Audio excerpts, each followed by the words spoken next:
You want to keep the same country as we live in right now? आपके बच्चों को भी तो आगे बढ़ाना है। जब आपके बच्चे बड़े होंगे तो उनको इससे थोड़ा सा बेटर देश देने में तो आप मदद कर सकते हैं कि नहीं? और अगर मैं ये कह रहा हूँ मेरे ट्विटर के माध्यम से सुबह सुबह उठ के, तो आप इसको अलग तरीके से क्यों ले रहे हैं? मैं मुझ जैसा आदमी, मतलब इतना सेक्युलर मैं समझता हूँ अपने आप को। ना मैं राइट विंग हूँ, ना मैं लेफ्ट विंग हूँ, मैं इधर बीच में स्टैंड करता हूँ। मैं जानता हूँ कि मुझ जैसे लोगों की तादाद कम है, ज़्यादातर राइट विंग है, ज़्यादातर लेफ्ट विंग है, बीच के लोग बहुत कम मिलते हैं। मैं बीच में खड़ा हूँ, मैं माइनॉरिटी हूँ एक्चुअली। खैर, मेरा यही आप लोगों से कहने का मतलब था। हालांकि मैंने ज़िंदगी में कभी इस तरह की बड़ी बड़ी बातें ऐसे बुला के नहीं की है। हम आपस में आप भी बातें करते हैं, हम भी बातें करते हैं, but I have never had to make a speech out of this, जो मैंने कभी बिना प्लान किए मैं कह रहा हूँ। कोई गलती हो तो मुझे माफ़ कीजिएगा, पर मेरे कहने में किसी का निरादर नहीं है। मैं एक सोशल टॉपिक पे बात कर रहा हूँ, ना कि रिलीजियस टॉपिक पे बात कर रहा हूँ, तो इसे उतना तक ही रखें। आपकी कुछ सवाल हो मुझसे पूछ सकते हैं? मैं नवभारत टाइम्स से जी। ट्विटर पे तो हमने देखा कुछ लोग आपको सपोर्ट कर रहे हैं तो आप सामने लिखते हैं, और जो आपको बुराई कर रहे हैं, आलोचना कर रहे हैं, वो भी वहाँ पे लिख रहे हैं। लेकिन क्या कोई ऐसा फोन कॉल आपको आया जिसमें आपको धमकी मिली कि क्या लिख दिया आपने, ऐसा कुछ हुआ? किसी ने फ़ोन किया है, धमकाया आपको? नहीं, जो भी हो रहा है मुझे आप लोगों के माध्यम से मालूम पड़ रहा है। मैं वैसे भी फ़ोन कॉल देता नहीं हूँ एक्चुअली, फ्रेंकली। सो आपने देखा होगा मैंने आपके भी फ़ोन्स नहीं लिए थे, तो मैं फ़ोन लेता नहीं हूँ, तो मुझे ऐसा कोई कॉल नहीं आया। कभी आपने पुलिस कंप्लेंट की थी लाउडस्पीकर का? कभी नहीं, मैंने कंप्लेंट नहीं की। Sonu ji, including Nika have said that you should consider changing your house rather than creating an issue here, because religion is something that is sacred. They understand your point of noise pollution, but they still feel that the way you said it was perhaps not right. नहीं, not really. ऐसे महानुभावों की बातों को आप ही जानती हैं कि उसका क्या तत्व है, क्या फायदा इस बातें करने का। एक मौलवी ने आपके बाल निकालकर आपको जूते पहनाकर पूरी दुनिया में घुमाने की बात कही है, इस पर क्या प्रतिक्रिया देंगे? यही वो गुंडागर्दी है जिसका मैं जिक्र कर रहा था। मैंने आलिम को बुलाया, ये बाल आप जो देख रहे हैं ये मैं काट दूंगा कुछ देर में। एंड ये कोई चैलेंज नहीं है, ये कोई नेगेटिविटी नहीं है, ये एक आप लोगों से निवेदन है कि आप इस देश को क्या बना रहे हो। What are you making this country out? आप इस देश को क्या कर रहे हो? कोई भी फतवा निकाल सकता है किसी के खिलाफ, कोई किसी को लिंच कर सकता है, और मैं बिल्कुल भी ना हिंदूवादी हूँ ना मुस्लिम, मैं तो मानता ही नहीं, मैं बिलीवर हूँ, मैं नास्तिक नहीं हूँ, पर मैं बिल्कुल भी ये नहीं मानता कि मेरा धर्म सबसे अच्छा है या इसका धर्म खराब है। मैं बिल्कुल ऐसा मानते नहीं हूँ। I am a believer, but I believe everything. हम अजमेर शरीफ में भी गए हुए हैं, उसी समय पुष्कर के वहाँ मंदिर में भी गए थे। अभी ग्वालियर में मेरा शो था, वहाँ पर एक बहुत बड़ा गुरुद्वारा है, वहाँ पर जाके बैठ के मैंने लंगर खाया। तो ये कोई बात नहीं है कि हम कोई फैनाटिक्स, बट फैनाटिक्सिज्म को आपको लड़ना पड़ेगा। आप ये ऐसे चुपचाप नहीं कर सकते, सिर्फ ट्विटर में लिखते रहते हैं स्टैंड फॉर द कंट्री, ये कर दो वो कर दो। दम है ना तो ऐसी बातों पे बोल के दिखाओ। Sonu Shivangi this side from Aaj तक। राय रखने का हक है जी, अपनी राय रखने का हक है, लेकिन क्या आपको कहीं लगता है कि कहीं मिस्टेक होगी? टाइमिंग जो थी वो थोड़ी गलत हो गई।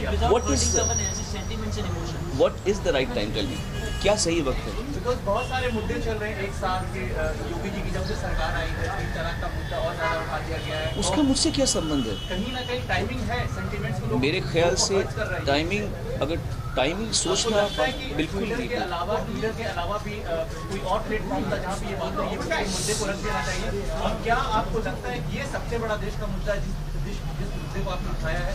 देश के और भी कई सारे मुद्दे हैं। बिल्कुल, मैंने ये मुद्दा पकड़ा, आप कुछ और पकड़िए। मेरा ये सारा दारोमदार तो नहीं है कि मैं हर मुद्दा पकड़ूं। मुझे ये मुद्दा सही लगा, मैंने ये मुद्दा पकड़ा, बाकी बचे मुद्दे आप पकड़े। टाइमिंग तो कुछ भी सही नहीं है, और टाइमिंग तो हर सही है। अब अगर हम ये बोले कि इसका मुहूर्त निकालेंगे तो फिर हम वही बात करें। बिल्कुल, एवरी टाइम इज़ राइट। जब जो बात आपको लगे वो आप कहें। एक मिनट जी। Sonu Shivangi this side from Aaj Tak. हमने आपके घर के पास जो मस्जिद है वहाँ के लोगों से बात की, जहाँ की अजान की आवाज़ जो है वो यहाँ आती है। उनसे बात की और उनका कहना है, वो ये आरोप लगा रहे हैं कि पिछले 6 महीने से आप उनको परेशान करने की कोशिश कर रहे हैं। आपने दूसरों के नाम पे उनको कंप्लेन कराया है। यस, और कहीं ना कहीं पार्कर जो है वहाँ के ट्रस्टी, उनका ये आरोप है कि आप 6 महीने से उनको परेशान करने की कोशिश कर रहे थे और जब नहीं हो पाया तो ट्विटर के जरिए उन्हें परेशान किया। मुझे पता है ये मस्जिद कहाँ पर है, इसलिए there is no ground to all this. Ambika ने लिखा है या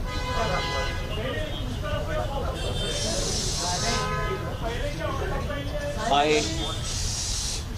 have another house close to Millat Nagar. What? In conversation with Wajid Khan, do you agree with this point or what was it between Wajid Khan? मैं समझा ही नहीं, क्योंकि वो मेरी बात नहीं समझे। खैर, सबका हक है बोलने का। मैं अभी भी ये मानता हूँ कि Guys, please silence. यार, प्लीज मेरा सबका हक है। जो आप मेरी बात से एग्री नहीं करते तो आप भी मुझे कह सकते हैं। फ़र्क ये है कि कुछ लोग गाली का इस्तेमाल करेंगे, कुछ थ्रेटन करेंगे, पर जिस तरह मुझे मेरी बात कहने का हक है वैसा आपको भी मेरी बात को ना मानने का भी हक है।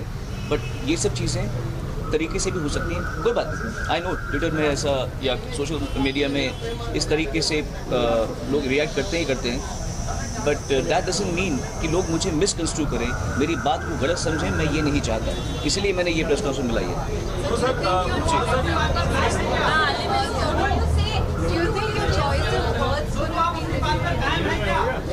आलिम भाई, आलिम जी आ चुके हैं। ओके जी। The choice of words that what led to the people misconstruing it. Would you say that perhaps you should have used it? क्या भैया? हाय रब्बानी भाई, ये मेरे गुरुजी के बेटे रब्बानी। मैं जो हमारे मुझे आप कोई इनसिक्योरिटी कैसे टेंट कर सकता है जब हम आपस में इतने जुड़े हुए हैं। लगता है जैसे मेरे सगे भाइयों से मेरा उतना प्यार नहीं होगा जितना मेरे इन भाइयों से मेरा प्यार है। तो इसलिए मेरे ख्याल से मैंने कुछ भी फ्रेम किया हो। हाँ करेक्ट, एक और बात बोलता हूँ मैं आपको। Silence please. एक बात आपने ठीक कहा और इस बात को मैं क्लियर करना चाहता हूँ। शायद कुछ लोगों ने ये बात पकड़ी है कि मैंने मोहम्मद क्यों लिखा है, मोहम्मद साहब क्यों नहीं लिखा। No, this is a problem of the English language. हम हिंदी में शिव जी कहते हैं, इंग्लिश में शिवा कहते हैं। हम इंग्लिश में लिखते वक्त शिव जी नहीं निकलता, शिवा, कृष्णा, रामा ऐसे आता है। श्री राम नहीं आएगा, श्री कृष्ण नहीं आता इंग्लिश में लिखते हुए। So when you writing a tweet जिसमें एक लिमिटेड जगह में आपको कुछ बात कहनी है, तो मोहम्मद साहब या प्रॉफिट मोहम्मद आदमी के दिमाग में आता ही नहीं है। क्योंकि हमारी जिस तरह किसी मुसलमान की भाषा में लॉर्ड जीसस नहीं आएगा, वैसे ही मेरी भाषा में भी मोहम्मद साहब इंग्लिश में मोहम्मद साहब नहीं आ रहा, मोहम्मद ही आ रहा है। पर अगर एक मिनट मेरी बात, अगर तो ये बात में किसी ने मुद्दा बनाया है तो मैं हाथ जोड़े कहना चाहता हूँ कि मेरा इंटेंट ये नहीं था कि मैं किसी के प्रॉफिट की निंदा करूँ। जब ट्विटर में लिखता है तो आदमी बहुत सोच समझ के छोटा छोटा डी की बजाय डी लिखता है, SEE के बजाय C लिखता है, तो हम सोचते हैं कि हम अपना मैसेज कन्वे कर दें। और इंग्लिश में नहीं आता मुंह से, जो लोग अभ्यस्त नहीं हैं। रब्बानी के मुंह से आ सकता है क्योंकि ये लोग रोज़ उनका नाम लेते हैं, बोलते हैं। हमारे मुंह से इनके नाम से श्री कृष्ण नहीं आएगा ना, कृष्ण आएगा ना, ये क्योंकि इनकी भाषा में वो नहीं है। आप समझे, इट्स नॉट अबाउट किसी ये जब बोलेगा, ये अगर रब्बानी बोलेगा कृष्णा तो बोला अरे तुमने कृष्ण क्यों बोला, श्री कृष्ण बोला, ऐसे नहीं बोलेगा आदमी कोई भी। तो you have to grant that much, you have to be considerate. आपको ये सोचना चाहिए कि इस आदमी की मंशा क्या है और ये आदमी किसी को डिसरिस्पेक्ट करने के लिए ये बात नहीं कह रहा, ये आपको जानना चाहिए। इन द एंड मैं सिर्फ ये कहना चाहूँगा, आप लोगों को थोड़ा इससे ऊपर उठना पड़ेगा। छोटे छोटे मुद्दों को ज़्यादा तूल दे के बड़ी बात को ना समझने का ये आडंबर आप लोग कब तक रचेंगे, कब तक आप लोग इस तरह से इग्नोरेंट होने की कोशिश करेंगे कि छोटी बात पकड़ लेंगे कि इसने क्या बोला, उसने क्या बोला, और आप बड़ी बात नहीं समझ पा रहे। बस ये मेरा बोलना। बाल शेव क्यों करा रहे हैं सर? बाल उठाने की जरूरत क्या है? क्यों बाल शेव करा रहे हैं? ये 10 लाख वो तो आपको मिल जाएगा। ये कहने इसका आंसर देने से पहले मैं आपको आलिम और मेरे बीच में जो अंडरस्टैंडिंग है, जो प्यार है,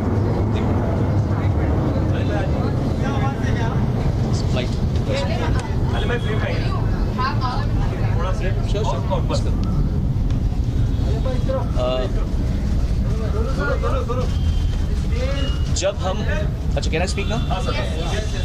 आलिम और पीछे थोड़ा बस ऐसे मत कीजिए. He is my brother. He is not here to stand like a bodyguard with me. ऐसा नहीं है. उनको मैंने बुलाया रिक्वेस्ट करके. ऐसा नहीं कि वो मेरे पे मतलब कोई ऐसा. मैं फिर से ये कहना चाहता हूँ कि जो आज आलिम भाई करेंगे वो कोई एजिटेशन नहीं है. प्लीज़ इसको वैसा मत पेश करना. आप लोग राजा हो मीडिया के यार. ऐसे मत पेश करना कि ये दिखा दिया, ये चैलेंज दे दिया मौलवी को. ये कोई चैलेंज नहीं है. ये आपको बताना है कि बाल काटने वाला मुसलमान है और जिसके बाल काटने का फतवा किया था वो हिंदू है. वही आदमी है. वो हो रहा है. पर इसी बात को हम प्यार से भी कर रहे हैं ना. इसमें कोई एनिमोसिटी नहीं है. कोई ज़बरदस्ती पकड़ के मेरे बाल नहीं काट रहा. मैं अपनी मर्जी से मेरे मुसलमान भाई को बोल रहा हूँ मेरे बाल काट भाई. आप फतवे की ही कहानी आप समझ रहे. आप सब पढ़े लिखे लोग हैं. फतवे की ही बात को हम प्यार से अगर इंटरप्रेट करें तो थोड़ा सा सही मैसेज पहुंचता है या नहीं पहुंचता. बहरहाल अगर आप लोगों को ये बात समझ आ रही है तो मैं बहुत खुश हूँगा. अगर नहीं समझ आ रही तो कभी ना कभी समझ आ जाएगी. फिर आप इस बात को याद करें कि मैंने क्या कही थी. That's it. Thank you very much. सुनो एक और सवाल कुछ और सवाल है.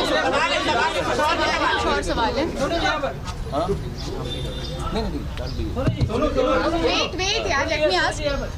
मेरा सवाल ये है आपसे कि लाउड स्पीकर की बात आप कर रहे हैं. जब आप जगराते या भजन में गाते हैं वहाँ भी तो लाउड स्पीकर होते हैं. करेक्ट है. परेशानी नहीं होती. बिल्कुल होती है. रॉन्ग है. हमारे शो 10 बजे ख़त्म हो जाते हैं. बस जो